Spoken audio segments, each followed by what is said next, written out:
Hey guys, I wanted to touch base with you from our sermon on Sunday. And again, I wanted to tell you that I don't have this figured out, and I'm learning it. And I've learned probably more than anybody going through this month, studying about how to be a better father and a better dad. But I want to touch base with you again and encourage you with some things from Nehemiah and from Gideon that we talked about. Remember, Nehemiah had to tear down some old walls, some old rubbish, to rebuild the new wall. And sometimes we got to do that at our house. We got to get rid of some of that old way of thinking. The way you have family meetings or talk to your kids and it's a shouting match. You got to tear that down and get rid of it. And then rebuild with maybe starting with prayer before you have those type discussions as a family. Not you praying silently, but you with your family before you have those type of discussions. The other thing is with Gideon. Remember, Gideon had to start at home.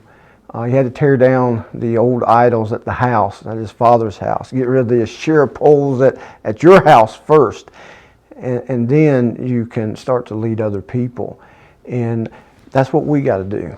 We got to get things straight at our house. Get our house in order first.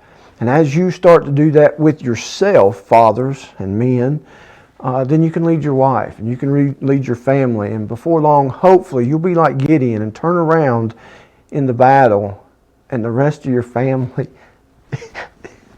is following like the tribes of Asher and Naphtali and Manasseh and joining in on the fight for evil. Now I want to remind you again, we wrestle not against flesh and blood, but against evil.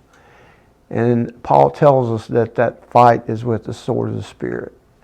So get it prayed up, fight that spiritual battle. Let God help fight that spiritual battle.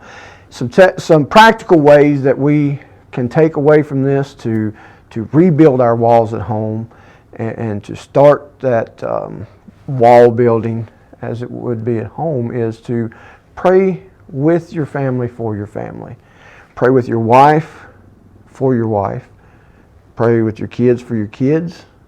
Read your Bible with them.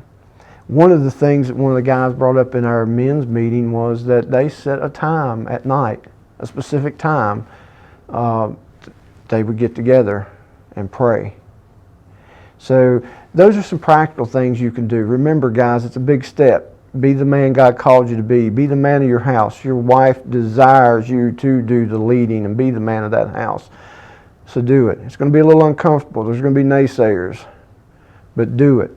Pray with your wife for your wife. Pray with your children for your children. And hopefully you'll be at that point one day. It is so happy to turn around like Gideon and now see the rest of your family following. I hope you can do that. And again, reach out to some of these guys like Forrest Atwood, Justin Bullington, and them that are starting these men's groups and get encouraged. You can be the mighty warrior that God has called you to be.